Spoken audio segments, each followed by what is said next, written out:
नमस्कार दोस्तों। स्वागत है आप सबका कहानीकार चैनल पर, जहां हम आप तक लेकर आते हैं वो कहानियां जो समय के पन्ने पर अमर हो चुकी हैं। एक छोटा सा शहर, एरोड, तमिलनाडु, साल 1888। बहुत आम सा घर, लेकिन उस घर का एक नन्हा मेहमान दुनिया के सबसे असाधारण दिमागों में से एक बनने वाला था। नाम श्रीनिवासा रामानुजन। रामानुजन का जन्म एक ब्राह्मण परिवार में हुआ। पिताजी के श्रीनिवासा अयंगर, एक कपड़े की दुकान में क्लर्क। माँ कोमलातमल, एक भक्ति प्राण, संगीत और परंपराओं से जुड़ी हुई सिंपल सी औरत जो मंदिर में गायिका थी। घर में पैसा कम था, पर संस्कार और प्रेम बहुत थे। जब रामानुजन सिर्फ 1 साल के थे, उन्हें उनकी नानी के यहाँ कुंभकोणम ले जाया गया। वहीं से उनकी पहली यादें, उनका पहला बचपन शुरू होता है। रामानुजन एक शांत लेकिन गहरी सोच वाला बच्चा था। दूसरे बच्चे खेलते, भागते, और रामानुजन मिट्टी पर लकड़ी से कुछ अजीब सी रेखाएं बनाता। गिनते हुए सोचता हुआ जैसे दुनिया उसके लिए एक अजीबो गरीब पहेली हो। उनकी माँ कहती थी, ये बच्चा अलग है, इसका मन कहीं और ही रहता है। जब वो थोड़ी बड़ी हुए, उनकी आदतें सबको हैरान करने लगी। रामानुजन कभी कभी खाने की थाली में चावल के दानों को रोज में सजाकर पैटर्न्स बनाता, कभी घर की दीवार पर उंगली से इमेजिनरी हिसाब लिखता, और जब कोई पूछता, रामानुजा क्या कर रहे हो, तो वो चुपचाप मुस्कुराता और कहता, मैं सवाल का जवाब ढूंढ रहा हूं। उस वक्त उनके घर वाले नहीं जानते थे कि ये छोटा सा बच्चा अगले कुछ सालों में मैथमेटिक्स के देवता जैसे काम करेगा। रामानुजन की माँ कभी कभी बताती थी कि उन्हें अपने सपनों में देवी का आशीर्वाद मिलता है, और वो कहती थी, रामानुजा, तेरी राह कोई साधारण नहीं, माता सरस्वती का आशीर्वाद तेरे साथ है। बचपन में ही रामानुजन में एक अजीब सी संवेदनशीलता थी। वो ज्यादा बात नहीं करता, पर हर चीज को गहराई से देखता।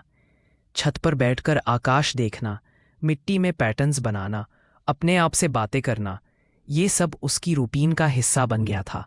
लेकिन तब भी कोई नहीं जानता था कि ये छोटा सा बच्चा एक दिन पूरी दुनिया में मैथमेटिक्स का मतलब ही बदल देगा। बस इसी मासूम बचपन के साथ शुरुआत होती है, एक ऐसे सफर की जिसे दुनिया कभी नहीं भूल पाई। रामानुजन का बचपन जैसे जैसे बढ़ रहा था, वैसे वैसे उनकी सोच और उनकी आंखों की चमक बढ़ रही थी। ये चमक किसी आम बच्चे में नहीं होती। ये चमक थी एक ऐसे दिमाग की जो दुनिया के हिसाब से नहीं चलने वाला था। School life begins, Kumbakonam, 1892। Ramanujan की फॉर्मल स्कूलिंग शुरू हुई 1892 में कुंभकोणम के टाउन हायर सेकेंडरी स्कूल में, जहां दूसरे बच्चे लैंग्वेज और हिस्ट्री में अच्छे थे। रामानुजन का मन एक ही चीज में लगता था, मैथमेटिक्स। वो क्लास में टीचर के सवाल पूछने से पहले ही आंसर बोल देते, कभी कभी बिना बोर्ड देखे, बिना पेन पेपर, बस आंखों में ही हिसाब चलाकर। टीचर्स हैरान हो जाते। एक बार उनके मैथ्स टीचर ने कहा, क्लास, ये क्वेश्चन घर पर सॉल्व करना, और उसी वक्त रामानुजन ने आंसर बोल दिया। टीचर ने पूछा, कैसे कर लिया? तो रामानुजन शांत टोन में बोले, सर, दिख रहा है। वो जो दिख रहा है, उनका अपना अलग ही तरीका था। कैलकुलेशंस उनके दिमाग में तस्वीरों की तरह से। पहली सफलता, स्कॉलरशिप का मिलना। 12 साल की उम्र में रामानुजन ने मैथमेटिक्स में इतनी अच्छी परफॉर्मेंस दिखाई कि उन्हें स्कॉलरशिप मिली। उनके परिवार के लिए ये बहुत बड़ी बात थी। घर में पैसा कम था और रामानुजन की पढ़ाई का खर्चा उठाना मुश्किल होता। बट यही से एक प्रॉब्लम भी शुरू हुई। उनकी मैथ्स की कॉपी में फॉर्मूलाज, थ्योरम्स, उनके खुद के बनाए रूल्स छोटे छोटे नोटबुक्स में अजीब सा पैटर्न भर जाते। वो थ्योरम्स ऐसे लिखते जैसे जैसे ये सब उनके अंदर से अपने आप निकल रहा हो। उन्हें ये नहीं पता था कि उनका ये तरीका एक दिन उन्हें दुनिया के सबसे बड़े मैथमेटिशियंस के सामने ले जाएगा। पर उनकी इसी आदत की वजह से उनकी स्कॉलरशिप कैंसिल हो गई, क्योंकि मैथ्स के अलावा दूसरे सब्जेक्ट्स में नंबर गिर गए। घर में परेशानी बढ़ गई। पिताजी गुस्से में, माँ परेशान। पर रामानुजन सिर्फ एक ही चीज में डूबा रहता, इक्वेशंस, नंबर्स, पैटर्न्स। 1898 से 1903 सेल्फ स्टडी का जुनून रामानुजन का स्कूल चलता रहा, लेकिन वो बहुत कम पढ़ते। क्लासरूम से ज्यादा उन्हें अपना कमरा पसंद था, जहां वो खुद से मैथ्स के रूल्स बनाते। इसी दौरान उन्हें एक किताब मिली, a synopsis of elementary results in pure and applied mathematics, G.S. Carr, circa 1903। इसी किताब ने रामानुजन की जिंदगी बदल दी। 1000 से ज्यादा थ्योरम बस स्टेटमेंट्स के रूप में, प्रूफ्स नहीं। रामानुजन ने ये बुक पूरी रात ली और शुरू किया अपने प्रूफ्स बनाना। अगले साल उनका दिमाग मैथ्स से भर गया। वो दिन रात कैलकुलेशंस करते, बिना रुक के, बिना थके। पर स्कूल के exams, general studies, life balance सब बिगड़ने लगा। उनका एक ही सपना था, मैथमेटिक्स को समझना, हर इक्वेशन का रहस्य ढूंढना। अब उनका सफर एक नई मोड़ पर आने वाला था, जहां उनका मैथ्स का जुनून उन्हें स्कूल दूर करेगा, पर दुनिया के सबसे बड़ा कमाल करवाने के लिए तैयार भी करेगा। कहाँ रामानुजन का दिमाग आसमान को छू रहा था, और कहाँ उनकी जिंदगी उन्हें एक ऐसे मोड़ पर ले आई जहां सब कुछ टूटने लगा। पर कभी कभी दोस्तों, जिंदगी का टूटना ही किसी को महान बनाता है। 1904 school final exams biggest setback. साल 1904 रामानुजन को FA fellow of arts exam देना था, जो आज के ज़माने के 11th 12th का लेवल होता। सब सब्जेक्ट्स पास करना ज़रूरी था, पर रामानुजन सिर्फ एक सब्जेक्ट पर जीते, मैथमेटिक्स। मैथमेटिक्स में मार्क्स स्काई हाई, बाकी सब्जेक्ट्स डेंजरसली लो। रिजल्ट, वो एग्जाम फेल हो गए। ये उनके जीवन की पहली बारी हार थी। जब रिजल्ट आया तो उनके पेरेंट्स कहते, रामानुजन, मैथ्स ही सब कुछ नहीं होता, तुम्हें लाइफ में आगे बढ़ना है। लेकिन उनके चेहरे पर उदासी नहीं थी। वो चुप था, लेकिन अंदर ही अंदर एक ही बात सोच रहा था, मैं मैथ्स छोड़ नहीं सकता। 1905 सेकेंड अटेम्प्ट, अनदर फेलियर। एक साल बाद 1905 में उन्होंने एग्जाम दोबारा दिया, पर इस बार भी वही कहानी। मैथमेटिक्स में ब्रिलियंस और बाकी सब्जेक्ट्स में फिर फेल। अब उनके टीचर्स, उनके रिलेटिव्स सब एक ही बात बोलने लगे, ये लड़का सिर्फ मैथ्स में ही जीता है, इसका करियर खत्म हो जाएगा। पर रामानुजन के लिए करियर फेल पास, ये सब शब्दों का मतलब ही अलग था। उनका जीवन एक ही चीज से चल रहा था, नंबर्स। स्कूल में बार बार फेल होने के बाद रामानुजन ऑलमोस्ट अपने आप को दुनिया से दूर करने लगे। वो घंटों, कभी कभी पूरी रात नोटबुक्स में थियरम्स लिखते रहते। उनके पास पैसा नहीं होता नोटबुक्स खरीदने के लिए, तो किसी किसी फ्रेंड से पुरानी नोटबुक्स लेकर उनके बीच की खाली जगह में लिखते। उनका रूम, उनके कपड़े, उनके हाथ, सब पर चौक के मार्क्स, पेंसिल लाइंस, फॉर्मूलाज। ऐसे लगता था जैसे मैथ्स उनकी जिंदगी में हर जगह फैल गया हो। अक्सर माँ उन्हें आवाज लगाती, रामानुजा थोड़ा खा लो बेटा, और वो कहते, माँ थोड़ी देर, मैं एक नई खोज के बीच में हूँ। रामानुजन की दुनिया नंबर्स थी, और नंबर्स की दुनिया उन्हें खुद बुला रही थी। 1906 कॉलेज में शामिल होने की कोशिश, एक अपॉर्चुनिटी मिली, पचायप्पास कॉलेज मद्रास में एडमिशन। घर वाले खुश, चलो अब इसकी जिंदगी सीधी हो जाएगी। लेकिन रामानुजन फिर वही गलती कर गए, मैथमेटिक्स में टॉप, बाकी सब सब्जेक्ट्स में फेल। कॉलेज ने उनकी स्कॉलरशिप कैंसिल कर दी और कुछ ही टाइम में उन्हें कॉलेज छोड़ना पड़ा। ये उनके जीवन का सबसे बुरा फेज था, ना डिग्री, ना जॉब, ना पैसा, और घर वाले भी थक गए थे। पर दोस्तों, यही वही वक्त था जब रामानुजन के अंदर का महान साइंटिस्ट जग रहा था, जब दुनिया उन्हें फेलियर बोल रही थी।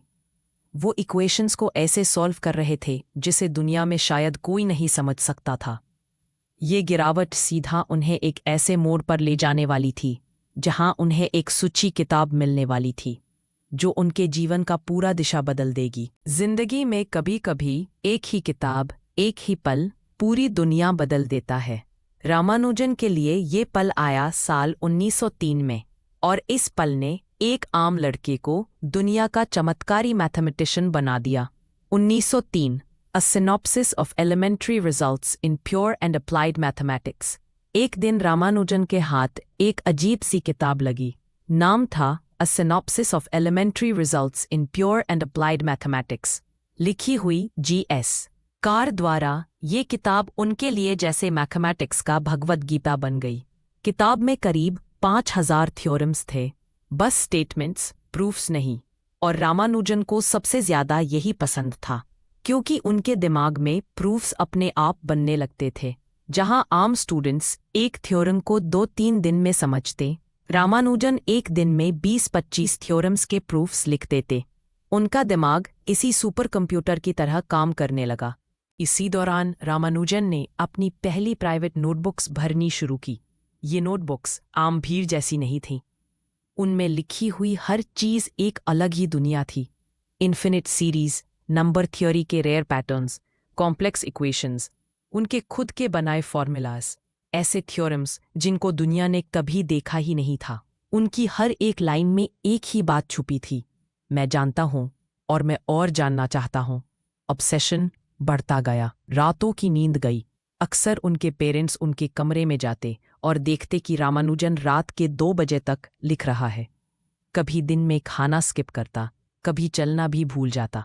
उनकी माँ कहती थी, बेटा थोड़ा रेस्ट कर लो, पर रामानुजन का एक ही जवाब होता, माँ अगर मैं अब रुक गया तो मेरी सोच टूट जाएगी। ये प्यास उन्हें सीखना नहीं दे रही थी, ये प्यास उन्हें जन्माजात मैथमेटिशियन बना रही थी। पर घर की हकीकत कुछ और ही थी। घर में पैसा खत्म होता जा रहा था।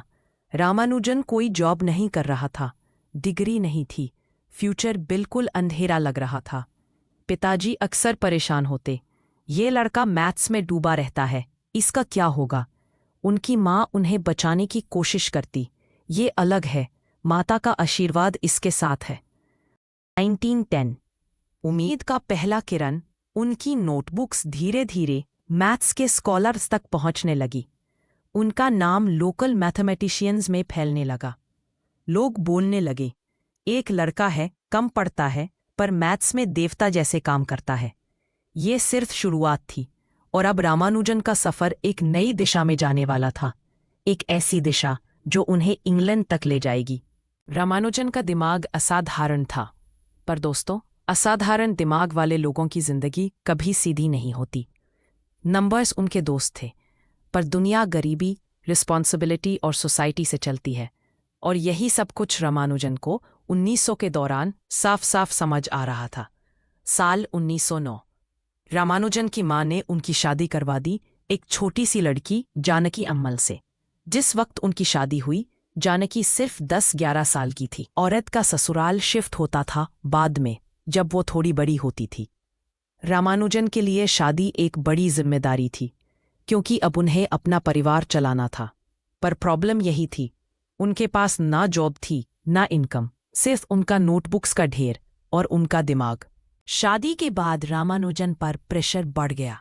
सोसाइटी, रिलेटिव्स, सबका एक ही सवाल, पढ़ा लिखा लड़का पर कमाता क्या है। रामानुजन रातों तक अपनी नोटबुक लिखते, दिन में घर के काम, मंदिर के काम और कभी कभी छोटी मोटी ट्यूटरिंग करते, पर पैसे फिर भी बहुत कम मिलते। उनका हेल्थ भी गिरना शुरू हो गई, क्योंकि वो खाना भूल जाते, सोते नहीं थे, बस इक्वेशंस में डूबे रहते। उनकी वाइफ जानकी याद करती थी, वो कभी कभी हमसे बात करना भी भूल जाते थे। उनका दिमाग मैथ्स की दुनिया में खो जाता था। 1910 में रामानुजन ने अपना एक नोटबुक लोकल मैथमेटिशियंस को दिखाया। उनकी राइटिंग देखकर हर कोई शॉक हो जाता। एक ऑर्डिनरी लुकिंग लड़का, और उसके पेजेस में ऐसे थ्योरम्स जिसे समझने में स्कॉलर्स को भी टाइम लगे। उनसे प्रभावित होकर 2 इंपॉर्टेंट लोग मिले। एक, V Ramaswamy Iyer, Madras mathematical society के फाउंडर। उन्होंने रामानुजन को एनकरेज किया कि वो अपने थ्योरम्स पब्लिश करें। 2, प्रोफेसर सेशु अय्यर, मद्रास कॉलेज के प्रोफेसर। उन्होंने रामानुजन के पेपर्स को पहुंचाया और उनके लिए ओपनिंग्स ढूंढी। ये दोनों लोग रामानुजन के एंजल बन के आए। अगर ये सपोर्ट नहीं मिलता तो शायद दुनिया को रामानुजन नाम ही नहीं मिलता। 1911 पहला रिसर्च पेपर पब्लिश्ड। रामानुजन का पहला पेपर पब्लिश हुआ, Bernoulli numbers, journal of the Indian mathematical society. 1911। बस इस एक पेपर ने दिखाया कि रामानुजन कोई आम रिसर्चर नहीं, बल्कि once in a century genius था। अब उनका नाम मद्रास के स्कॉलर्स में फैलने लगा। पर एक बात अभी भी मिसिंग थी, एक स्टेबल नौकरी। 1912 रामानुजन की जॉब, उनके टैलेंट को देखकर उन्हें मद्रास पोर्ट ट्रस्ट में एक क्लर्क की जॉब मिल गई। Salary 30 rupees per month. काम सिंपल था, पर सब उन्हें रिस्पेक्ट से देखते, क्योंकि जब उनका नाम पेपर में पब्लिश हुआ तो सबको पता चल गया, ये क्लर्क नहीं, एक मैथमेटिक्स का जादूगर है। पर दोस्तों, क्लर्क की नौकरी उनके लिए एक छोटा सा स्टेप थी। असली मौका तो उन्हें मिलने वाला था इंग्लैंड से। उनकी कहानी अब एक बड़ा टर्न लेने वाली थी। जिंदगी में कुछ कहानियां सिर्फ मेहनत से नहीं बनती, कुछ कहानियां उन अद्भुत पल से बनती है जहां ऊपर वाला खुद किसी को चुन लेता है। रामानुजन की कहानी में भी एक ऐसा ही पल आया, एक सपना, एक इशारा और एक पत्र, जिसके बाद उनकी जिंदगी का रास्ता ही बदल गया।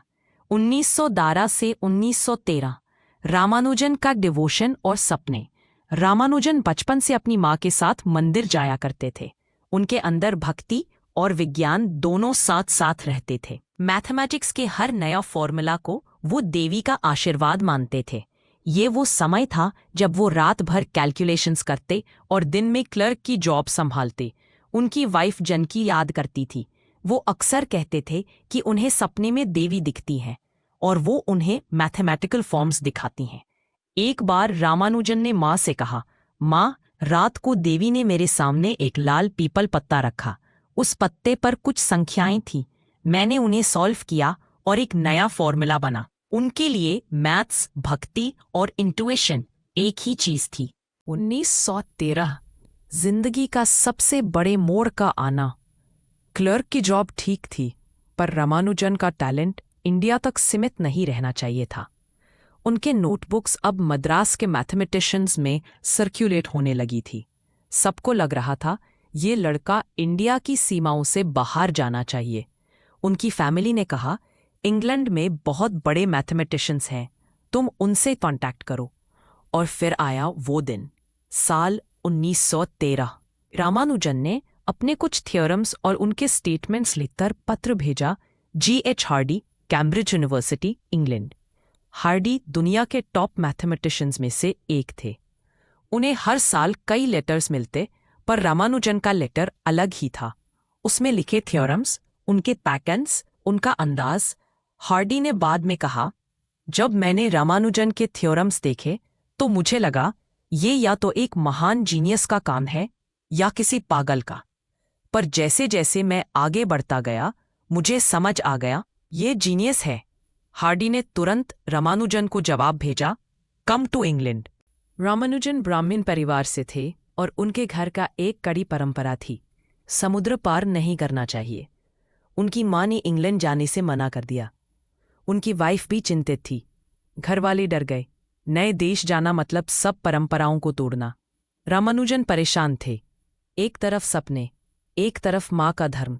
उस रात उनकी माँ ने एक सपना देखा। उन्होंने देखा कि देवी उनसे कहती है, रामानुजा का रास्ता रोको मत, वो विश्व के भले के लिए जन्मा है। सुबह माँ रोटी हुई उनके पास गई और बोली, बेटा जाओ, माता का आशीर्वाद तुम्हारे साथ है।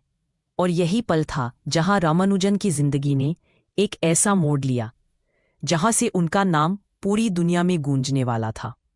एक महान यात्रा की शुरुआत इंडिया का एक पतला, शांत, सीधा साधा लड़का जिसके हाथ में सिर्फ नोटबुक्स थीं और दिमाग में वो इक्वेशंस जिसे दुनिया समझ ही नहीं पाई थी। साल था 1914 और रामानुजन अपने जीवन की सबसे बड़ी यात्रा पर निकलने वाले थे, इंग्लैंड। 17 मार्च 1914 इंग्लैंड की ओर रवाना, मद्रास पोर्ट ट्रस्ट की छोटी सी नौकरी छोड़कर, माँ का आशीर्वाद और अपनी नोटबुक्स को संभालते हुए रामानुजन SS नेवासा नाम के शिप पर चढ़े। समुंदर पार करने का डर उन्हें था, पर उससे ज्यादा उन्हें आगे का उत्साह था। शिप के डेक पर अकेले बैठे वो सोचते, मैं इंडिया से इतना दूर जा रहा हूँ, शायद दुनिया मेरे काम को समझेगी, शायद मेरी जिंदगी अब बदलेगी। उनकी आंखों में उम्मीद थी, एक अजीब सी शांति भी थी।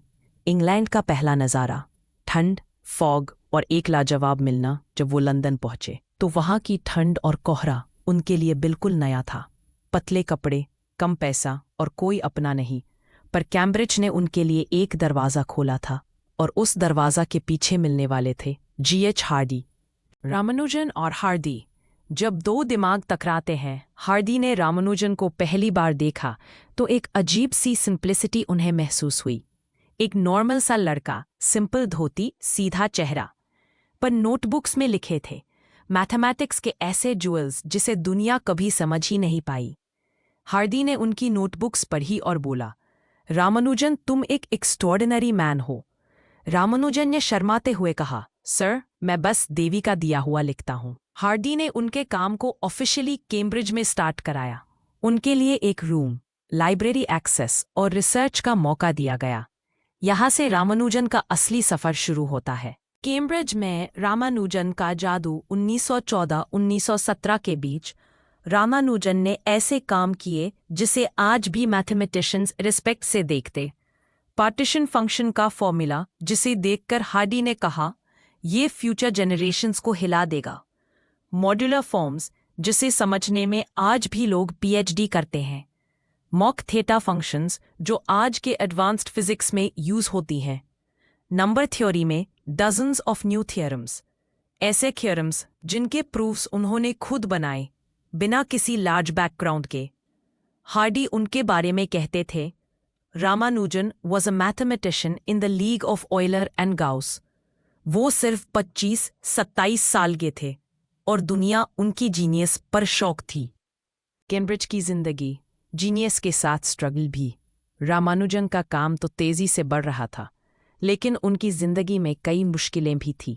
वहाँ का खाना उनके लिए मुश्किल, ब्राह्मण होने के नाते वो सिर्फ स्पेसिफिक फूड खाते थे। ठंड में उनका हेल्थ गिरने लगा। उनकी वाइफ इंडिया में थी, उनसे मिलना मुश्किल। उनका शरीर स्लो हो रहा था, पर दिमाग सुपरफास्ट। कैम्ब्रिज में रात के 2-3 बजे तक वो इक्वेशंस लिखते रहते। ठंड से कपते, पर लिखना नहीं छोड़ते। पर उनका टैलेंट कैम्ब्रिज के लिए एक तोहफा था और कैम्ब्रिज उनके लिए एक मंच। 1917 कैम्ब्रिज फेलोशिप। रामानुजन को ट्रिनिटी कॉलेज ने एक ऑनर दिया जो किसी इंडियन को मिलना ऑलमोस्ट इम्पॉसिबल था। He became a fellow of the royal society FRS और फिर ट्रिनिटी कॉलेज का फेलो। ये बताने लायक फैक्ट है, रामानुजन ट्रिनिटी कॉलेज फेलोशिप पाने वाले पहले इंडियन बने। ये उनके जीवन का सबसे बड़ा इंटरनेशनल रिकग्निशन था। 1914 इंग्लैंड की ठंडी हवा, कोहरा और एक बिल्कुल अनजाना माहौल। श्रीनिवासा रामानुजन पहली बार अपने जीवन में भारत से इतनी दूर आए थे। मद्रास की धूप में पले बढ़े रामानुजन के लिए इंग्लैंड का मौसम मानो किसी सजा जैसा था। ठंड, बारिश और हमेशा धुंध। लेकिन उनके मन में एक ही सपना था, गणित के अनमोल रत्नों को दुनिया के सामने लाना। कैम्ब्रिज पहुंचते ही उनका स्वागत किया खुद GH हार्डी ने। वो महान मैथमेटिशियन जिनकी नज़र रामानुजन की इक्वेशंस में दिव्यता दिख गई थी। हार्डी उन्हें स्टूडेंट नहीं बल्कि जीनियस पार्टनर की तरह ट्रीट करते थे। कैम्ब्रिज का कठिन जीवन, इंग्लैंड का खाना रामानुजन को बिल्कुल पसंद नहीं आता था। वो स्ट्रिक्ट वेजिटेरियन थे और उन्हें यहाँ सब कुछ बॉइल्ड या नॉन वेज जैसा लगता था। वो अपना खाना खुद बनाते या चिट्ठी से इंडिया से दाल चावल मंगवाते। लेकिन भाई, सबसे बड़ा दुश्मन था मौसम। ठंड उनकी सेहत को धीरे धीरे अंदर से तोड़ रही थी, पर उन सब के बीच भी रामानुजन का दिमाग एक अलग ही दुनिया में दौड़ रहा था। हार्डी रामानुजन का जादुई सफ़र। रामानुजन और हार्डी ने मिलकर मैथमेटिक्स की दुनिया बदली। उन्होंने मिलकर ऐसे थ्योरीज दी जिन पर आज भी रिसर्च चलती है। Partition theory, infinite series, mock theta functions, prime numbers की डीप प्रॉपर्टीज। वो मशहूर इक्वेशन जिससे हार्डी भी चकित रह गए। टैक्सी कैब नंबर 1729, सबसे छोटा नंबर जो 2 क्यूब्स के सम से 2 अलग अलग तरीकों से बनता है। हार्डी ने बाद में कहा था, Ramanujan was not a man of this world. For me, he was a mathematician of a different planet. बीच बीच में देवी नामगिरी के संकेत। रामानुजन अक्सर हार्डी से कहते, ये फॉर्मूलाज मुझे देवी नामगिरी सपने में दिखाती हैं। हार्डी इस पर विश्वास नहीं करते थे, लेकिन वो ये ज़रूर मानते थे कि रामानुजन में कुछ अलौकिक था। वर्ल्ड वॉर 1 का अंधेरा। उन दिनों यूरोप में वर्ल्ड वॉर 1 की वजह से हर तरफ अंदेशा और खौफ था। इस वॉर की वजह से खाना, मेडिसिन्स और बेसिक चीज़ें भी मुश्किल से मिलती थी। रामानुजन की हेल्थ और भी गिरती गई। पर एक अजीब बात थी, जितनी उनकी सेहत गिरती उतनी ही उनकी मैथमेटिक्स और गहरी होती जाती। 1918 में रामानुजन की कैम्ब्रिज का सबसे बड़ा सम्मान मिला, fellow of the royal society FRS, और वो ट्रिनिटी कॉलेज के भी फेलो बन गए। एक ऐसा ऑनर जो एक इंडियन को पहली बार मिला था, लेकिन अंदर से वो बिल्कुल अकेले पड़ चुके थे। सेहत कमज़ोर हो चुकी थी, इंडिया की याद उन्हें हर पल सताती थी। उन्हें डॉक्टर्स ने एक ही सलाह दी, आप तुरंत भारत वापस जाइए। 1919 इंग्लैंड से वापसी, वो अप्रैल 1919 था। श्रीनिवासा रामानुजन, जो इंग्लैंड जाते समय एक उम्मीद, एक जुनून और अनेक सपनों से भरे हुए थे, अब उसी इंग्लैंड से लौट रहे थे, कमज़ोर, थके हुए और अंदर से टूटा हुआ शरीर लेकर। शिप के सफ़र में वो अक्सर खिड़की से समंदर देखते रहते, सोचते क्या मैं फिर से नॉर्मल जिंदगी जी पाऊंगा। पर फिर उनकी आंखों में एक चमक आती, उन्हें याद आता उनका काम, वो फॉर्मूलाज जो उनके दिमाग में लगातार घूमते रहते थे। भारत वापस, पर सब कुछ पहले जैसा नहीं। जब वो मद्रास पहुंचे, परिवार के चेहरे उनके स्वागत के लिए चमक उठे, पर उन्हें देखकर सब घबरा गए। उनकी बॉडी बहुत कमज़ोर हो चुकी थी। डॉक्टर्स ने बोला, tuberculosis plus severe vitamin deficiency. England के मौसम और वेजिटेरियन खाने की कमी ने सबसे ज़्यादा डैमेज किया था। रामानुजन वो हॉस्पिटल और घर के बीच लाया ले जाया जाता, पर वो एक चीज़ नहीं छोड़ते थे, गणित। बिस्तर पर भी जारी था देवी नामगिरी का वरदान। पलंग पर लेटे रहते, शरीर में ताकत नहीं होती थी, पर वो एक कॉपी और पेन लेकर नए नए फॉर्मूलाज लिखते जाते। उन्होंने अपनी लाइफ के लास्ट 1 साल में लगभग 400 प्लस नई डिस्कवरीज लिख दी, जो आज भी दुनिया की सबसे मिस्टीरियस मैथमेटिक्स मानी जाती हैं, जिन्हें हम लॉस्ट नोटबुक के नाम से जानते हैं। उनका माइंड उस समय भी वही करता था जो उनके लिए प्रार्थना जैसा था, मैथमेटिक्स, फैमिली उनके पास। और वो मुस्कान जो हमेशा रहती थी, उनकी वाइफ जानकी बेइंतहा उनकी सेवा करती थी। वो उनसे रोज कहती, स्वामी आप ठीक हो जाएंगे। रामानुजन हल्की सी मुस्कान के साथ बस इतना कहते, मैं ठीक हो या ना हो, मेरा गणित दुनिया को रोशन करता रहेगा। 26 अप्रैल 1920, वो दिन जिसे दुनिया कभी नहीं भूली। ये कहानी का सबसे हैवी मोमेंट है। 26 अप्रैल सुबह सुबह रामानुजन की सांसें धीरे धीरे कम हो रही थी, पर उनकी आंखों में डर नहीं था। वो एक शांति थी, जैसे वो किसी और दुनिया के दरवाजे पर खड़े हों। और कुछ ही पल बाद, सिर्फ 32 साल की उम्र में, इस धरती ने अपना सबसे अनोखा, सबसे रहस्यमयी गणित दज खो दिया। पर रामानुजन मरे नहीं, अमर हो गए। हार्डी ने बाद में लिखा, Ramanujan is the greatest mathematician I have ever known. His work will outlast centuries. और सही भी था। आज दुनिया के साइंटिस्ट्स उनके थ्योरम्स पर रिसर्च कर रहे हैं। नासा तक उनके कुछ फॉर्मूलाज का इस्तेमाल करता है। और उनका नमागिरी देवी वाला विश्वास आज भी दुनिया को हैरान करता है, क्योंकि उनके इक्वेशंस सच में किसी इंसान की नहीं लगती, किसी वरदान की लगती है। रामानुजन चले गए, पर उनका गणित जिंदा रहा। 1920 में उनके जाने के बाद दुनिया ने एक बात बहुत देर से समझी। रामानुजन को हमने सिर्फ 32 साल दिए, पर उन्होंने मैथमेटिक्स को 300 साल दे दिए। उनके नोटबुक्स, उनके पेपर्स, उनकी छोटी छोटी डायरीज जिसने वो बिना रुक के लिखते जाते थे, वो सब दुनिया के लिए खजाना बन गई। लॉस्ट नोटबुक की खोज, उनका वर्क जो दुनिया को हिला गया। उनकी मौत के 50 साल बाद 1976 में कैम्ब्रिज में एक पुरानी अलमीरा से एक नोटबुक मिली। उसमें रामानुजन के 400 से भी ज्यादा फॉर्मूलाज थे, जो दुनिया का कोई मैथमेटिशियन 50 साल में भी समझ नहीं पाया था। जब एक्सपर्ट्स ने उन्हें स्टडी किया, सब कहते थे, ये फॉर्मूलाज तो ऐसे लगते हैं जैसे किसी ने डायरेक्टली यूनिवर्स के रूल्स देख कर लिखे हों। इसीलिए रामानुजन को आज भी मिस्टिक मैथमेटिशियन कहते हैं। रामानुजन चले गए, पर हर इक्वेशन में, हर थ्योरम में, हर साइंटिस्ट के मन में वो आज भी सांस लेते हैं, क्योंकि कुछ लोग मरते नहीं, वो बस लेजेंड बनकर अमर हो जाते हैं। यह थी श्रीनिवासा रामानुजन की कहानी, एक ऐसे जीनियस की जिसे दुनिया दोबारा पैदा नहीं कर सकती। अगर उनकी जिंदगी ने आपको इंस्पायर किया हो, तो हमारे चैनल कहानीकार को सब्सक्राइब जरूर करें, क्योंकि यहाँ हर कहानी सिर्फ सुनाई नहीं जाती, जी जाती है। मिलते हैं अगली कहानी में। तब तक के लिए धन्यवाद।